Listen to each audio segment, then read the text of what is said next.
Assalamualaikum warahmatullahi wabarakatuh. Jumpa lagi dengan saya Isram. Semoga yang menyaksikan video ini selalu dalam lindungan Allah Subhanahu wa taala. Amin.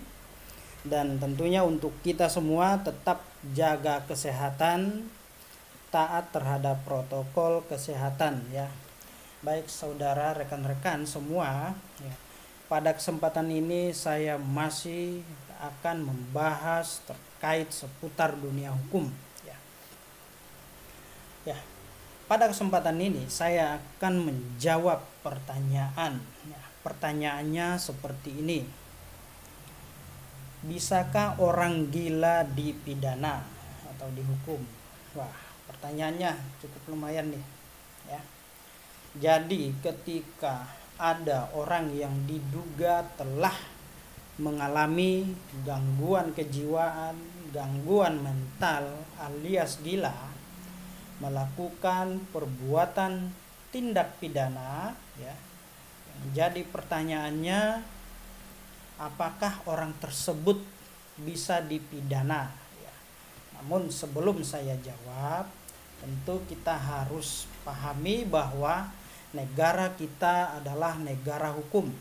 Siapapun yang telah melanggar, merampas hak-hak orang lain, apalagi melakukan perbuatan tindak pidana, maka di hadapan hukum statusnya semua sama.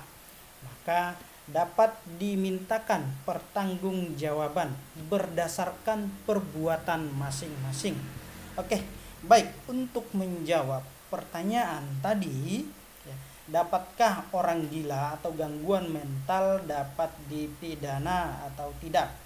Ya, baik, saya akan jawab melalui undang-undang ya, Kitab Undang-Undang Hukum Pidana atau KUHP pada pasal 44 ayat 1 ya, di sini menyebutkan barang siapa melakukan perbuatan yang tidak dapat dipertanggungkan kepadanya karena jiwanya cacat dalam pertumbuhan atau terganggu karena penyakit, tidak dipidana. Nah, jelas ya bahasa undang-undang.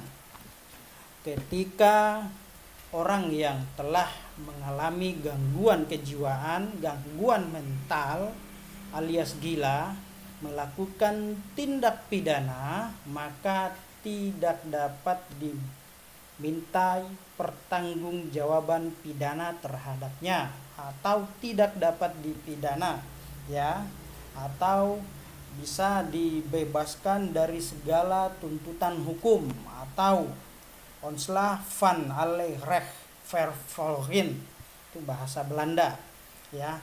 Namun tidak serta-merta dibebas lepaskan begitu saja. Nah, dalam hal ini aparat kepolisian melalui penyelidik dan penyidik tetap akan melakukan proses terhadap orang tersebut ya, siapa dan bagaimana ya.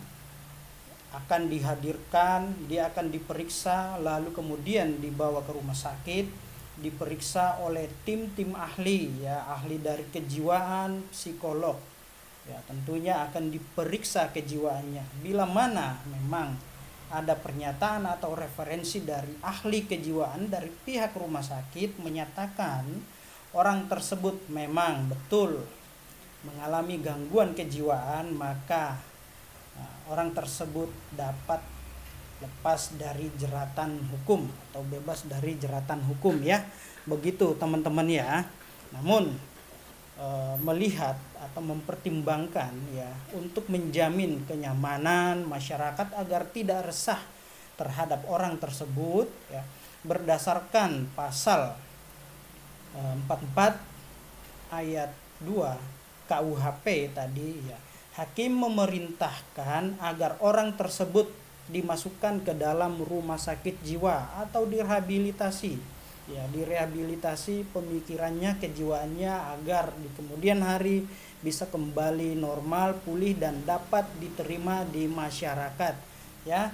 Jadi kesimpulannya, orang yang telah mengalami gangguan mental, gangguan kejiwaan, ya, stres dan lain-lain sebagainya, ketika melakukan perbuatan tindak pidana, maka orang tersebut tidak dapat dimintai pertanggungjawaban secara hukum, ya, atau tidak dapat dipidana, ya.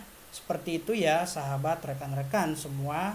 Semoga apa yang saya sampaikan dapat bermanfaat untuk kita semuanya, ya, apalagi bagi teman-teman yang kuliah pada yang mengambil bidang hukum, ya, agar video ini menjadi referensi, ya, menambah khazanah keilmuan pada bidang hukum, ya. Demikian informasi ini.